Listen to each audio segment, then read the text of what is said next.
আসসালামু আলাইকুম। আমাদের আজকের আলোচনার বিষয় অ্যাকাউন্টিং ইকুয়েশন। অ্যাকাউন্টিং ইকুয়েশন আমরা জানব বিবিএ ফার্স্ট ইয়ারের প্রিন্সিপালস অফ অ্যাকাউন্টিং সাবজেক্ট থেকে। এই অ্যাকাউন্টিং ইকুয়েশন নিয়ে আলোচনা করা হয়েছে ফাইন্যান্সিয়াল অ্যাকাউন্টিং প্রসেস এই চ্যাপ্টারে। ওকে, সো আমাদের আজকে আলোচনার বিষয় অ্যাকাউন্টিং ইকুয়েশন অর্থাৎ হিসাব বিজ্ঞান সমীকরণ। ওকে, সো অ্যাকাউন্টিং ইকুয়েশন আমরা জানি যে এ ইজ ইকুয়াল এল প্লাস ওই। ওকে, সো আজকে আমরা শিখব যে অ্যাকাউন্টিং ইকুয়েশন অ্যাকচুয়ালি দুইটা। ওকে, আজকে আমরা শিখব অ্যাকাউন্টিং ইকুয়েশন দুইটা। একটি হচ্ছে assets is equal to liabilities plus owner security. এইটি প্রযোজ্য হচ্ছে যেটি যৌথ মূলধনী কোম্পানি নয়। এই যৌথ মূলধনী কোম্পানি ব্যতীত অন্যান্য যত কারবার প্রতিষ্ঠান আছে সেগুলোর ক্ষেত্রে এই অ্যাকাউন্টিং ইকুয়েশনটি প্রযোজ্য। বাট যৌথ মূলধনী কোম্পানির জন্য আমাদেরকে আরেকটি অ্যাকাউন্টিং ইকুয়েশন নিতে হবে, সেটি হচ্ছে assets is equal to liabilities plus stock holder security. এটা ছিল ওনার সিকিউরিটি, এটা হচ্ছে stock holder security. Short form যদি আমরা বলি তাহলে A is equal to L plus OE, আর এইটার শর্ট ফর্ম হচ্ছে A is equal to L plus S E. That means stock holder security. আচ্ছা, এখানে ওনার সিকিউরিটি মানে হলো মালিকানা সত্ত্ব, আর স্টক হোল্ডার সিকিউরিটি হচ্ছে শেয়ার মালিকদের সত্ত্ব। ওকে, তাহলে আমরা এখান থেকে এই স্লাইড থেকে শিখলাম যে অ্যাকাউন্টিং ইকুয়েশন দুইটি, একটি যৌথ মূলধনী কোম্পানির জন্য এবং অপরটি হচ্ছে যৌথ মূলধনী কোম্পানি ব্যতীত অন্যান্য কারবার প্রতিষ্ঠানের জন্য। ওকে, আমরা চলে যাচ্ছি নেক্সট স্লাইডে। ওকে, আমরা এখানে জানবো অ্যাসেটস আসলে কত প্রকার, অ্যাসেটসগুলো কি কি। আচ্ছা, অ্যাসেটস এখানে বলছে যে assets can be classified into 4 types of assets. অর্থাৎ অ্যাসেট অর্থাৎ সম্পদকে আমরা 4টি ভাগে ভাগ করতে পারি। তার প্রথমটি হচ্ছে কারেন্ট অ্যাসেটস মিনস চলতি সম্পদ। আমরা অন্য একটি স্লাইডে শিখব চলতি সম্পদগুলো কি কি। ওকে, আচ্ছা, আরেকটি হচ্ছে ফিক্সড অ্যাসেটস। তাহলে অ্যাসেটস যেই 4 প্রকার তার ভিতরে দ্বিতীয়টি হচ্ছে ফিক্সড অ্যাসেটস অর্থ হলো স্থায়ী সম্পদ। আচ্ছা, আর 3 নম্বরটি হচ্ছে ইনটেনজিবল অ্যাসেটস হচ্ছে অদৃশ্যমান সম্পদ বা অস্পর্শনীয় সম্পদ। আমরা অন্য একটি স্লাইডে শিখব ইনটেনজিবল অ্যাসেটসগুলো আসলে কি কি এবং এটা কত প্রকার হতে পারে। 4 নম্বরে আমরা জানবো long term investments that means দীর্ঘমেয়াদী বিনিয়োগ। সো দীর্ঘমেয়াদী বিনিয়োগগুলো কী হয় সেটিও আমরা অন্য একটি স্লাইডে শিখবো ইনশাআল্লাহ। আমরা চলে যাচ্ছি পরবর্তী স্লাইডে। আচ্ছা, আমরা এখানে শিখবো লায়াবিলিটিস কি। লায়াবিলিটিস দ্যাট মিনস দায়। ওকে, আচ্ছা, আমাদেরকে অবশ্য জানতে হবে যে আসলে লায়াবিলিটি কীভাবে আমরা বুঝবো লায়াবিলিটি। ধরেন যে আমাদের প্রতিষ্ঠান অন্য কারোর কাছে ঋণী, অন্য কোনো প্রতিষ্ঠান বা অন্য কোনো ব্যক্তি আমাদের প্রতিষ্ঠানের কাছে কোনো অর্থ বা কোনোভাবে কোনো অর্থ বা কোনো টাকা পয়সা পায়, তাহলে এটা দায়ী হবে। অর্থাৎ টাকা পয়সা পাওনা থেকে অ্যাকচুয়ালি দায়ের সৃষ্টি হয়। সো আমরা এখানে বলছি liabilities can be classified into 2 types. Liabilities অর্থাৎ দায় মূলত 2 প্রকার বা দায়কে 2 ভাগে ভাগ করা যেতে পারে। সেটা কি কি? একটি হলো কারেন্ট লায়াবিলিটি, অন্যটি হচ্ছে long term liability. Current liability অর্থ হলো চলতি দায় এবং লং টার্ম লায়াবিলিটি অর্থ হচ্ছে দীর্ঘমেয়াদী দায়। ওকে, আমরা অন্য কোনো স্লাইডে শিখবো যে কারেন্ট লায়াবিলিটিগুলো কী কী এবং লং টার্ম লায়াবিলিটিসগুলো কী কী। ওকে, আমরা নেক্সট স্লাইডে চলে যাচ্ছি। আচ্ছা, এখানে আমরা শিখবো ওনার সিকিউরিটি দ্যাট মিনস মালিকানা সত্ত্ব। সো মালিকানা সত্ত্বর ভিতরে আসলে 4টা উপাদান আছে। ওকে, আমরা বলছি দেয়ার আর 4 এলিমেন্টস ইন ওনার সিকিউরিটি। তাহলে মালিকানা সত্ত্বের ভিতরে কয়টি উপাদান আছে? 4টি উপাদান আছে। তার মধ্যে প্রথমটি হচ্ছে ক্যাপিটাল, দ্বিতীয়টি হচ্ছে ড্রয়িং, তৃতীয়টি হচ্ছে revenue and the last one is expense. So capital means মূলধন, ড্রয়িং মিনস উত্তোলন, রেভিনিউ মিনস আয়, অ্যান্ড এক্সপেন্স দ্যাট মিনস ব্যয়। ওকে, তাহলে যত ব্যয় অন্তর্ভুক্ত হয় ওনার সিকিউরিটিতে, যত প্রকার আয় আছে সকল প্রকার আয় অন্তর্ভুক্ত হয় ওনার সিকিউরিটিতে, সাথে উত্তোলন যত প্রকার উত্তোলন আছে সব উত্তোলনগুলো অন্তর্ভুক্ত হয় অনার্স সিকিউরিটিতে। ক্যাপিটাল যত প্রকার মূলধন আছে সব মূলধন অন্তর্ভুক্ত হয় অনার্স সিকিউরিটিতে। সো মূলধনের সাথেও মালিকানা সম্পর্ক, উত্তোলনের সাথেও মালিকানা সম্পর্ক, আবার আয়ের সাথেও মালিকানা সম্পর্ক, ব্যয়ের সাথেও মালিকানার সম্পর্ক। ওকে, এরপর আমরা অবশ্য জানবো যে এখান থেকে কোন উপাদানটি অনার্স সিকিউরিটিকে হ্রাস করে, হ্যাঁ, কোন উপাদানটি অনার্স সিকিউরিটিকে বৃদ্ধি করে। হ্যাঁ, সো আমরা increase and decrease on honours security এটা আমরা শিখবো। ওকে, আচ্ছা, আমরা চলে যাচ্ছি নেক্সট স্লাইডে। আচ্ছা, এখানে আছে ও current assets. Current asset that means চলতি সম্পদ। তো চলতি সম্পদগুলো আসলে কী কী হতে পারে? যেমন একটি হচ্ছে ক্যাশ। ক্যাশ দ্যাট মিনস নগদ অর্থ। নগদ অর্থ current assets. Actually current asset আমরা আরও একভাবে বুঝতে পারি যে যতগুলো সম্পদ আছে, যে ধরনের সম্পদকে আমরা একটি আর্থিক বছরের মধ্যেই নগদ অর্থে পরিণত করতে পারি, সেই জিনিসগুলোই অ্যাকচুয়ালি সেই হিসাবগুলোই হচ্ছে আমাদের কারেন্ট অ্যাসেট। যেমন এরপর একটা থাকতে পারে ব্যাংক। ধরেন যে ব্যাংকে আমাদের কাছে আমাদের টাকা জমা আছে, একটা ব্যাংকে একটা অ্যাকাউন্ট করা আছে। আমরা ওই অ্যাকাউন্টে গিয়ে আমরা যদি একটা চেক জমা দিই, ব্যাংক আমাদের চেকের বিপরীতে অর্থ প্রদান করতে বাধ্য থাকে। যার কারণে আমরা যে কোনো সময় ব্যাংকের যে অ্যাকাউন্ট, ব্যাংকে যে টাকা, সে টাকাকে আমরা নগদ অর্থে পরিণত করতে পারি। এজন্য ব্যাংক একটি কারেন্ট অ্যাসেট। এরপর অ্যাকাউন্ট রিসিভেবল। অ্যাকাউন্ট রিসিভেবল কি? অ্যাকাউন্ট রিসিভেবল হচ্ছে প্রাপ্য হিসাব। অর্থাৎ যেই কোনো ব্যক্তি বা কোনো প্রতিষ্ঠানের কাছে যদি আমাদের প্রতিষ্ঠান কোনো অর্থ পেয়ে থাকে, তাহলে সেটাকে বলা হয় অ্যাকাউন্ট রিসিভেবল, অর্থাৎ প্রাপ্য হিসাব।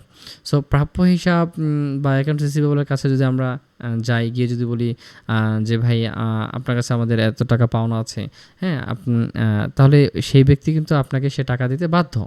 অর্থাৎ আমরা একটা হিসাব বছরের ভিতরেই কিন্তু অ্যাকাউন্ট রিসিভেবলকে আমরা ক্যাশে পরিণত করতে পারবো। তাহলে যে হিসাবকেই একটা আর্থিক অবস্থার ভিতরেই একটি আর্থিক হিসাবকালের মধ্যেই ক্যাশে পরিণত করা সম্ভব, সেই হিসাবটাকেই আমরা কারেন্ট অ্যাসেট বলতে পারি। ওকে, আচ্ছা, আরও কিছু এক্সাম্পল নিচ্ছি। যেমন নোটস রিসিভেবল, সেম জিনিস। হ্যাঁ, account receivable and note receivable almost same, but there are some difference also. So notes receivable এটা হলো প্রাপ্য নোট, এটা প্রাপ্য নোট। তো এটাকেও আমরা কিন্তু একটা হিসাবকালের মধ্যেই যখনই চাইবো তখনই আমরা এটাকে ক্যাশে পরিণত করতে পারি, এটা সম্ভব। এজন্যই আমরা এটাকে কারেন্ট অ্যাসেট বলছি। এরপর আরেকটি এক্সাম্পল নিচ্ছি, এটা হলো প্রিপেইড এক্সপেন্স। আচ্ছা, প্রিপেইড এক্সপেন্স জিনিসটা আসলে কি? এক্সপেন্স তো আমরা জানি ব্যয়, এক্সপেন্স কি? ব্যয়। তো ব্যয় প্রিপেইড মানে অগ্রিম। তাহলে ব্যয় যখন অগ্রিম করা থাকে তখন তো আমরা সেটাকে সম্পদ বলতে পারি। কেননা আমি যদি ধরেন কাউকে বেতন বা স্যালারি দিয়ে রাখছি, তো স্যালারি তার আমরা পার মান্থ স্যালারি দেওয়ার কথা, বাট আমরা সেক্ষেত্রে স্যালারি পার মান্থ না দিয়ে আমরা কোনো একজন কর্মচারীকে হয়তো আমরা 2 মাস 3 মাসের অগ্রিম দিয়ে রাখলাম। এই যে 3 মাসের অগ্রিম দিয়ে রাখলাম স্যালারি, তাহলে আমরা কিন্তু কর্মচারীর কাছে টাকাটা পাই যতদিন না কর্মচারী আমার ওই 3 মাস পর্যন্ত আমার প্রতিষ্ঠানে কাজ করছে। 3 মাস অতিবাহিত হবে, তারপরে সেই টাকাটা আমি তার কাছে পাওনা নাই, বাট এখন পর্যন্ত আমি কিন্তু তার কাছে ওই 3 মাস পর্যন্ত টাকাটা পাওনা থাকবো। সো আমি ইভেন চাইলেই আমি এটাও হয়তো বা সম্ভব যে ওই কর্মচারীকে আমি যে অ্যাডভান্স টাকা দিয়েছিলাম সেটাকে আমি আবার ক্যাশে পরিণত করতে পারি, তার কাছ থেকে ফেরত নিতে পারি। সো আমি একটুকে বলছিলাম যে হিসাবটাকে আমরা যে কোনো সময় ক্যাশে পরিণত করতে পারি সেটাই current asset, so prepaid expense এটাও আমরা ক্যাশে পরিণত করতে পারি, এটা করা সম্ভব। সো সেক্ষেত্রে আমরা বলতে পারি যে prepaid expense one kind of current asset. Okay, so এরপরে যাচ্ছে অ্যাক্রুড ইনকাম। অ্যাক্রুড এটা হলো বকেয়া। আচ্ছা, বকেয়া কিসের বকেয়া আছে? ইনকামের বকেয়া। ইনকাম হলো আয়ের বকেয়া। অর্থাৎ আমরা কোনো একটা কাজ হয়তো বা কারো সেবা বা কোনো একটা কাজ করে দিয়েছি, এটার বিপরীতে আমরা টাকাটা এখনও নেইনি, এটা হলো অ্যাক্রুড ইনকাম। টাকাটা এখনও নেইনি, তো টাকা নেইনি মানে তার কাছে আমরা টাকা পাই। তো টাকা পাওনা থাকা মানেই তো হচ্ছে আমি যে কোনো সময় সেই হিসাবটাকে আমি ক্যাশে পরিণত করতে পারি। আমি কারো একটা সেবা করে দিলাম, সেবার বিনিময়ে যে টাকাটা পাওনা রয়েছে আমি তার কাছে গেলাম যে ভাই আমার টাকাটা দিতে হবে, সে টাকা দিতে বাধ্য। আপনার এই অ্যাক্রুড ইনকামটা ক্যাশে পরিণত হলো। তাহলে সেক্ষেত্রে আমরা বলতে পারি accrued income one kind of current asset also. Okay, so এরপরে হচ্ছে আমরা আরেকটা এক্সাম্পল নিলাম, সেটা হচ্ছে মার্চেন্ডাইজ ইনভেন্টরি। আচ্ছা, মার্চেন্ডাইজ ইনভেন্টরি হলো মজুত পণ্য, হ্যাঁ? সো আমরা যদিও জানি মজুত পণ্য দুইটা, একটা ওপেনিং ইনভেন্টরি আছে, তারপর হচ্ছে একটা ক্লোজিং ইনভেন্টরি আছে, আমরা সেদিকে যাচ্ছি না এখন। বাট এটা হলো merchandise inventory. So merchandise inventory one kind of current asset, okay. আচ্ছা, এরপরে হচ্ছে আমরা আরেকটি হচ্ছে সাপ্লাইজ, হ্যাঁ? সাপ্লাইজ হচ্ছে এখানে একটা শর্ত দেওয়া আছে, ইফ ইউজড উইদিন এ ইয়ার, মানে 1 বছরের জন্য, 1 বছরের মধ্যে যদি ব্যবহার করা হয় তাহলে সেটা হচ্ছে কারেন্ট অ্যাসেট, ওকে। তাহলে যতটুকু 1 বছরের মধ্যে ব্যবহার করা হবে বা এটাকে, এই সাপ্লাইজটাকে ক্যাশে পরিণত করা যাবে, ততটুকু হচ্ছে কারেন্ট অ্যাসেট, ওকে। সো আমরা নেক্সট একটি স্লাইডে যাচ্ছি। আমরা এখান থেকে শিখবো হচ্ছে ফিক্সড অ্যাসেটস। ফিক্সড অ্যাসেটস অর্থ হলো স্থায়ী সম্পদ। আচ্ছা, স্থায়ী সম্পদ জিনিসটা কেমন? স্থায়ী সম্পদ কোনগুলো? আমরা এটা বলতে পারি যে ধরনের সম্পদগুলো ব্যবহার করে, মানে একটা প্রতিষ্ঠানে ব্যবহার করা, যে জিনিসগুলো, যে বস্তুগুলো প্রতিষ্ঠানে ব্যবহার করা হয় এবং সেগুলো ব্যবহার করে ইনকাম জেনারেট করা হয়, সেটাই অ্যাকচুয়ালি ফিক্সড অ্যাসেট। আমরা কিছু এক্সাম্পল নিতে পারি, যেমন একটা হচ্ছে ল্যান্ড। আচ্ছা, ভূমি, অর্থাৎ যে জমির উপরে প্রতিষ্ঠানটি করে রাখা হয়েছে, সো এই ভূমিটা ব্যবহার করে কিন্তু প্রতিষ্ঠান চলছে, হ্যাঁ? এই ভূমির উপরে কিন্তু প্রতিষ্ঠান চলছে, যে কারণে ভূমিটা আমরা কিন্তু বিক্রি করছি না, আমরা ভূমি ব্যবহার করছি, আর এই ব্যবহারের ফলে আমরা ইনকাম জেনারেট করতে পারছি। তো সেক্ষেত্রে আমরা এটাকে বলবো ফিক্সড অ্যাসেট, ওকে। এখানে একটা আছে building. So building that means ওই প্রতিষ্ঠান, ভবন। তো ভবন ব্যবহার করতে ভবনের ভিতরে আমাদের যন্ত্রপাতি রাখতে হয়, মেশিন রাখতে হয়, তারপরে কোনো ক্রয় বিক্রয়কারী প্রতিষ্ঠানের জন্য যে পণ্যগুলো তারা বিক্রি করে সে পণ্যগুলো রাখতে হয়, তারপর উৎপাদনকারী প্রতিষ্ঠানের জন্য কাঁচামাল রাখতে হয়। সো বিল্ডিং ছাড়া তো আর এই উৎপাদন সম্ভব না, তাই না? সো বিল্ডিং কিন্তু আমরা ব্যবহার করছি, এখানে বিল্ডিংটা আমরা কোনোভাবে বিক্রি করছি না। তাহলে এটা ব্যবহার করে যেহেতু ইনকাম জেনারেট করতে হচ্ছে বা আমরা ইনকাম জেনারেট করছি, সেক্ষেত্রে আমরা বিল্ডিংকে বলবো ফিক্সড অ্যাসেট। আরেকটা হচ্ছে plant and machinery. So plant and machinery, যত মেশিন আছে, যত যন্ত্রপাতি আছে, এগুলো ব্যবহার করে আমরা উৎপাদন করি। একটা প্রতিষ্ঠান পণ্য উৎপাদন করে, সো পণ্য উৎপাদন করার যে যন্ত্রপাতি, সেগুলো তো আর বিক্রি করছি না, সেগুলো আমরা ব্যবহার করছি, আর এগুলো ব্যবহার করে আমরা ইনকাম জেনারেট করছি। এই জন্য আমরা প্ল্যান্ট অ্যান্ড মেশিনারিকে কী বলতে পারি? Fixed asset, okay. এরপর হচ্ছে ফার্নিচার অ্যান্ড ফিকচার্স। সো ফার্নিচার, এই যত ধরনের আসবাবপত্র এবং সাজ সরঞ্জাম আছে, এগুলো অ্যাকচুয়ালি আমরা ব্যবহার করি, এগুলোকে আমরা বিক্রি করি না। আমরা বলতে কোনো প্রতিষ্ঠান সাধারণত এগুলো বিক্রি করে না, বাট এক্সেপশনাল আছে, যেমন যদি কোনো এমন হয় যে আমরা যে প্রতিষ্ঠান হিসাব করছি, প্রতিষ্ঠানটি ফার্নিচারের দোকান, হ্যাঁ, তারা ফার্নিচার অ্যাকচুয়ালি বিক্রি করে, সেক্ষেত্রে ফার্নিচার কিন্তু একটা প্রোডাক্ট, হ্যাঁ, ওটাকে আমরা পণ্য ধরতে হবে। বাট আমরা ইন জেনারেল যেটা বুঝি, যেটা ক্রয় বিক্রয়কারী প্রতিষ্ঠানে সাধারণত ফার্নিচারগুলো কী হয়, ফিক্সড অ্যাসেট, কারণ এগুলো ব্যবহার করে আমরা ইনকাম জেনারেট করতে পারি, ওকে। এরপর হচ্ছে অফিস ইকুইপমেন্ট। অফিস ইকুইপমেন্ট বলতে আমরা বলতে পারি, বুঝি যে একটা কম্পিউটার থাকতে পারে, এখানে একটা ল্যাপটপ থাকতে পারে, হ্যাঁ, তারপরে হচ্ছে কী বলে এটাকে, একটা রেফ্রিজারেটর থাকতে পারে, হ্যাঁ, তারপরে হচ্ছে আমাদের কী বলে প্রিন্টার থাকতে পারে, হ্যাঁ, ফটোকপি মেশিন থাকতে পারে। সো এগুলো হচ্ছে অফিস ইকুইপমেন্ট, এগুলো আমরা ব্যবহার করি, এগুলো আমরা বলতে কোনো প্রতিষ্ঠান অ্যাকচুয়ালি এগুলো কী করে না, ক্রয় বিক্রয়, মানে ক্রয় করে এজন্য না যে বিক্রি করবে, হ্যাঁ, উৎপাদনকারী প্রতিষ্ঠান আসলে এগুলো ক্রয় করে বিক্রি করার জন্য না, এগুলো ক্রয় করে ব্যবহার করার জন্য। সো যেগুলো জিনিসগুলো আমরা ব্যবহার করি এবং ব্যবহার করে ইনকাম জেনারেট করি, সেই জিনিসগুলোকে, সেই বস্তুগুলোকে আমরা বলি fixed asset. So office equipment is also one kind of fixed asset, okay. So next, এরপর হচ্ছে computers and IT equipment. So computer বা ল্যাপটপগুলো অ্যাকচুয়ালি অফিস ইকুইপমেন্টের ভিতরে আমরা এটাকে ইনক্লুড করতে পারি, বাট তারপর এটাকে আলাদা করে আমরা দেখাচ্ছি। সো কম্পিউটার এটাও একটা ফিক্সড অ্যাসেট, কেননা কম্পিউটার তো আমরা ইউজ করি সাধারণত এটা বিক্রি করার জন্য না, কম্পিউটার যেই একটা অফিসিয়াল কাজগুলো সম্পাদন করার জন্য আমরা অ্যাকচুয়ালি কম্পিউটারে ইউজ করি। সো সেক্ষেত্রে আমরা কম্পিউটারকে বলছি ফিক্সড অ্যাসেট। বা যত ধরনের আইটি ইকুইপমেন্ট আছে, সব ধরনের আইটি ইকুইপমেন্টও হচ্ছে one kind of fixed asset, okay. So next, vehicles. So vehicles, এখানে আমরা ফর এক্সাম্পল লেখা আছে কোম্পানি কার্স, হ্যাঁ, and delivery trucks.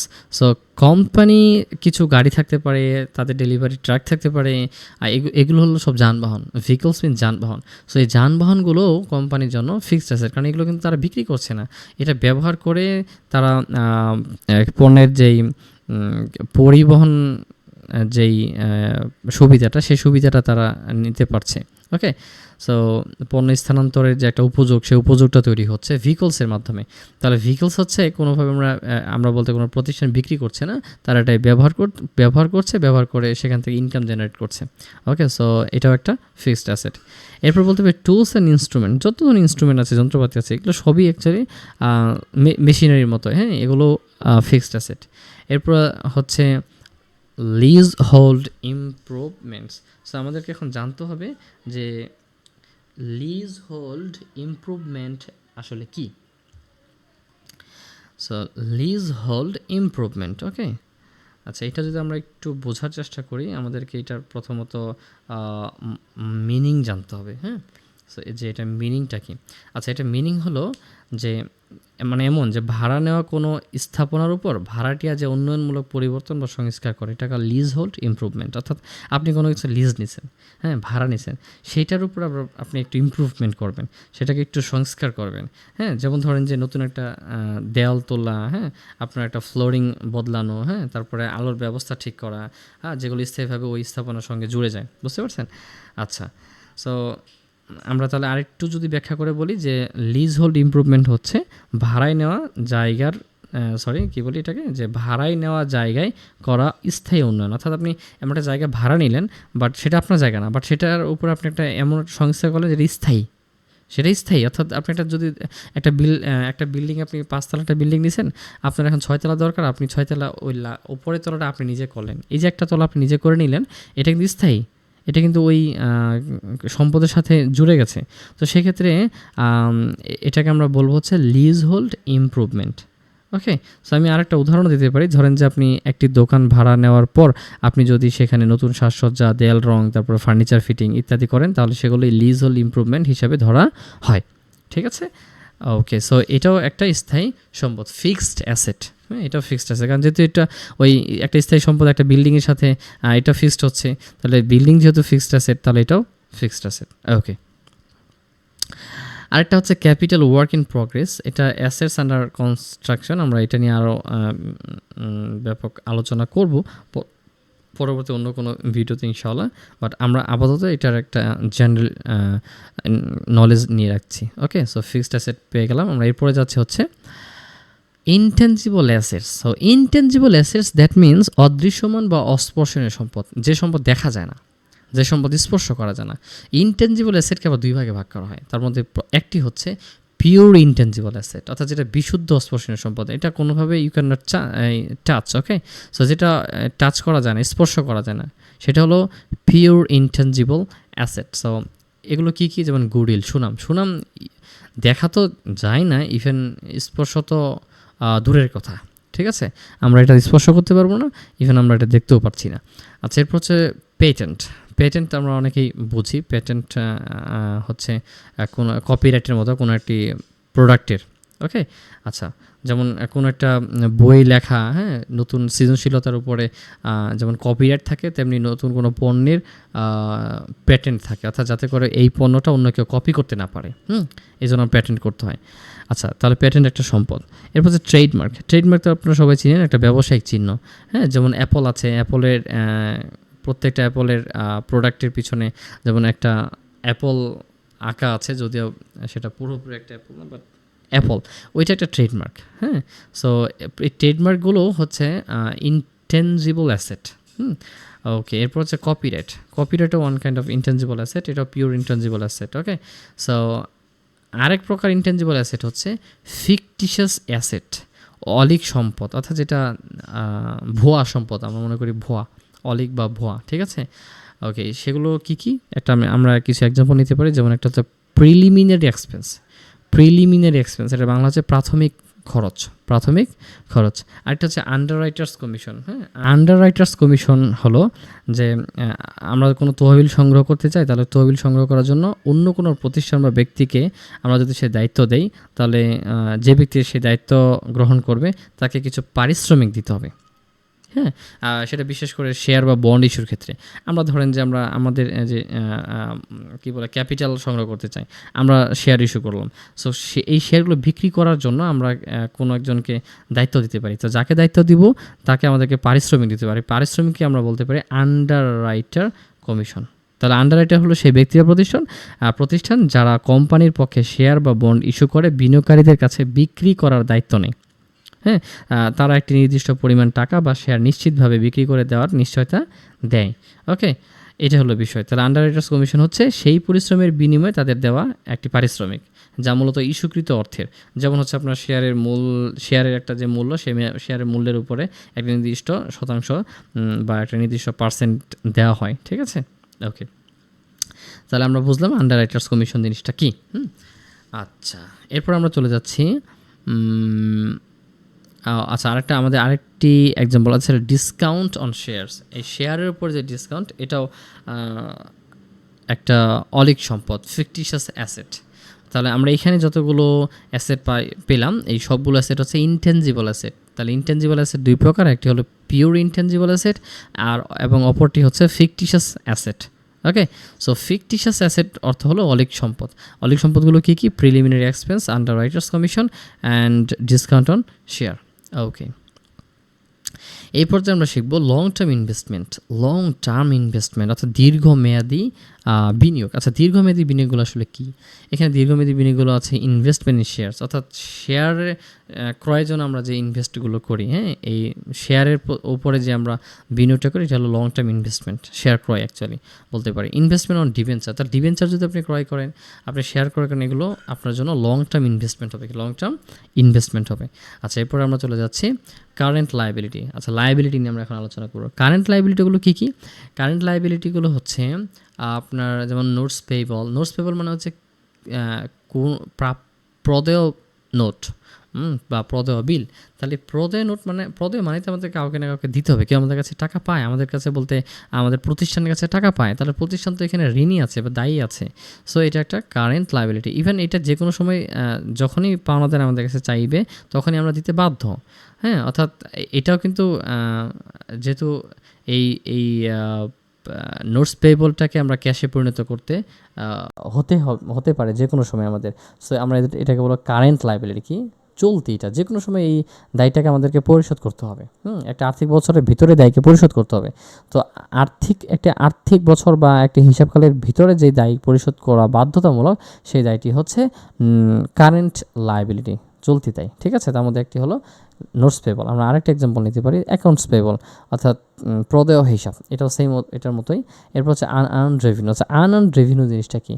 Unearned, অনুপার্জিত revenue, অনুপার্জিত আয় জিনিসটা হচ্ছে ধরেন যে আমরা হয়তো বা কোনো একজন ব্যক্তিকে একটা সেবা দেওয়ার কথা বলছি, তো সেবা এখনও দেইনি, বাট তার আগেই তার কাছ থেকে আমরা টাকাটা নিয়ে রাখছি।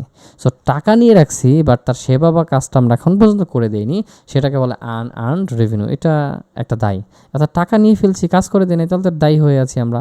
ওকে, এরপর হচ্ছে অ্যাক্রুড এক্সপেন্স। সো অ্যাক্রুড হলো বকেয়া ব্যয়। তো বকেয়া ব্যয়, যে ব্যয় বকেয়া থাকে, ব্যয় তো খরচ। সো খরচটা যদি আমরা বকেয়া রাখি, তার মানে আমরা যার কাছে খরচটা করছি, সে আমাদের কাছে টাকা পায়। সো তার টাকা আমরা এখনও পরিশোধ করি নাই, যেহেতু টাকা পরিশোধ করি নাই, তার মানে এটা দায়ী হয়ে আছে। সো এটা একটা কারেন্ট লায়াবিলিটি। আর আমরা জানি যে যেই দায়গুলো একটি হিসাবকালের ভিতরে বা হিসাবকালের মধ্যে সম্পন্ন করতে হবে, সেই অ্যাকাউন্টগুলোই কিন্তু কারেন্ট লায়াবিলিটি হবে। আচ্ছা, সো আমরা এরপরে চলে যাচ্ছি লং টার্ম লায়াবিলিটি।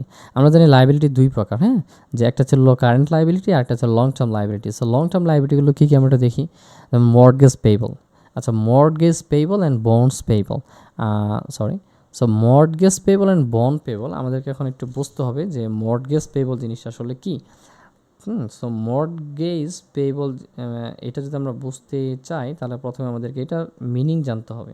ওকে, আচ্ছা, সো মিনিং যদি আমরা জানি, তাহলে আমাদের জন্য একটু সহজ হবে যে মর্টগেজ পেয়েবল জিনিস আসলে কি। মর্টগেজ মানে তো বুঝি আমরা যে বন্ধক রাখা, কি রাখা, কোনো কিছু বন্ধক রাখা। হ্যাঁ, সেটা কেমন, যে কোনো একজন ব্যক্তি আমাদেরকে ঋণ দিবে, বাট সে ঋণদাতা একটা শর্ত সাপেক্ষে ঋণ দিবে। কী শর্ত সাপেক্ষে? যে তার কাছে কোনো কিছু বন্ধক রাখতে হবে। হ্যাঁ, তার মানে আমরা বন্ধক রাখার শর্তে কোনো ঋণ নিতে পারি।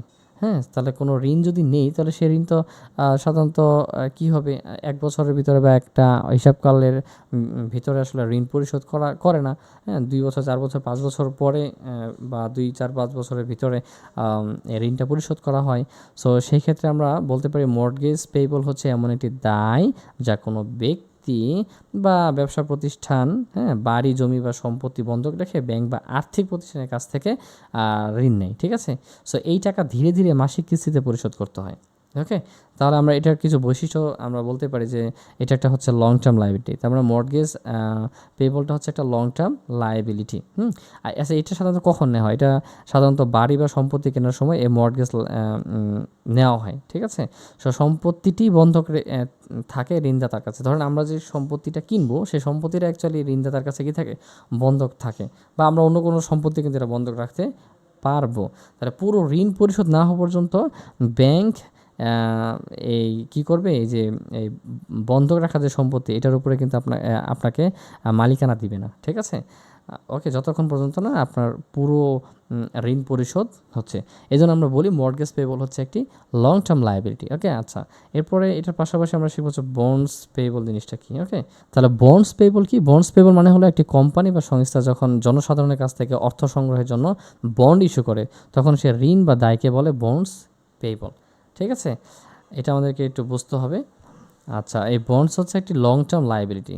লং টার্ম লায়াবিলিটি এটা সাধারণত 5 থেকে 20 বছরের জন্য হয়ে থাকে। হ্যাঁ, এটা এমন হতে পারে যে একটি কোম্পানি এটি কখন ব্যবহার করে? বড় বড় প্রকল্পের জন্য। বুঝতে পারছেন?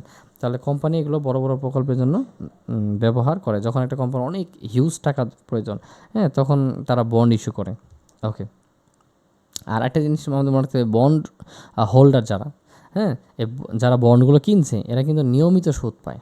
হ্যাঁ, ইন্টারেস্ট পেতেই থাকে। ওকে, আচ্ছা, ইভেন এটা কিন্তু একটা নির্দিষ্ট তারিখের ভিতরেই এই টাকাটা ফেরত দিতে হয়। ওকে, এটা একটা ম্যাচুরিটি ডেট থাকে। সো এইটুকুই হচ্ছে আমাদের mortgage payable and bonds payable সম্পর্কে। আচ্ছা, এরপরে আমরা যাব হলো ওনার সিকিউরিটিতে। আচ্ছা, ওনার সিকিউরিটিতে আমাদের কী কী ছিল? আমরা জানি আমাদের ওনার সিকিউরিটিতে ক্যাপিটাল আছে, রেভিনিউ আছে, ড্রয়িং আছে, এক্সপেন্স আছে। আচ্ছা, এই যে যেগুলোর আগে প্লাস চিহ্ন আছে, এগুলো ওনার সিকিউরিটিকে ইনক্রিজ করে, আর যেগুলোর আগে মাইনাস চিহ্ন আছে, এগুলো ওনার সিকিউরিটিকে ডিক্রিজ করে। তার মানে ক্যাপিটাল অ্যান্ড রেভিনিউ অর্থাৎ মূলধন এবং আয়, এই দুটা মালিকানা সত্ত্বকে কী করে? বৃদ্ধি করে। বাট ড্রয়িং অ্যান্ড এক্সপেন্স, এই দুইটা হচ্ছে কী বলে, ব্যয় এবং উত্তোলন, এই দুইটা মালিকানা সত্ত্বকে হ্রাস করে।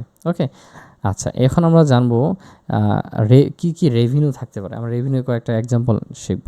সো রেভিনিউ এক্সাম্পলগুলো হচ্ছে একটা সেলস, বিক্রি করলে আপনার রেভিনিউ হবে। কমিশন, আপনি কমিশনে পেতে পারেন কোনো কাজের জন্য।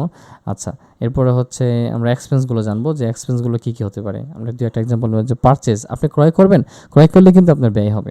আপনি স্যালারি দিবেন, স্যালারি দিলেই কিন্তু আপনার ব্যয় হবে। তো এগুলো কিন্তু ওনার সিকিউরিটির ভিতরে ইনক্লুডেড। ওকে, সো আমরা এরপরে চলে যাচ্ছি হলো স্টক হোল্ডার সিকিউরিটি, যেটা যৌথ মূলধনী কোম্পানির ক্ষেত্রে প্রযোজ্য, শেয়ার মালিকদের সত্ত্ব।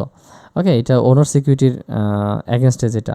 হ্যাঁ, এরপরে হচ্ছে আমরা এটা স্টক হোল্ডার্স ইকুইটি জিনিসটা কি? আমরা যদি কমন স্টক, মানে সাধারণ শেয়ার আর রিটেইনড আর্নিং, এটা যদি যোগ করলে আমরা স্টক হোল্ডার্স ইকুইটি পাবো। কী বললাম? Common stock plus retained earning. আচ্ছা, কমন স্টক তো বুঝলাম সাধারণ শেয়ার।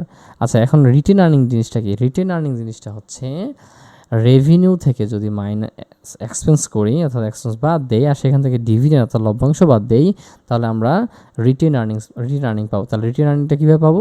আমরা রেভিনিউ যে আয়, কোম্পানি আয় থেকে কোম্পানির ব্যয়, সেই ব্যয় থেকে যদি ডিভিডেন্ড বাদ দেই, তাহলে আমরা কী পাবো? Retained earning. সো এই ছিল আমাদের এই ছিল আমাদের অ্যাকাউন্টিং ইকুয়েশন। সো আমরা যে আরেকবার একটু রিভিশনে আসি, যে অ্যাকাউন্টিং ইকুয়েশন হচ্ছে দুইটা। একটা হলে asset is equal to liabilities plus owner security, আরেকটি হচ্ছে asset is equal to liabilities plus stock holder security. So আজকে পর্যন্তই। নেক্সট ভিডিও আসা পর্যন্ত ভালো থাকবেন, সুস্থ থাকবেন। আবার দেখা হবে পরবর্তী একটি ভিডিওতে। আসসালামু আলাইকুম রহমতুল্লাহ।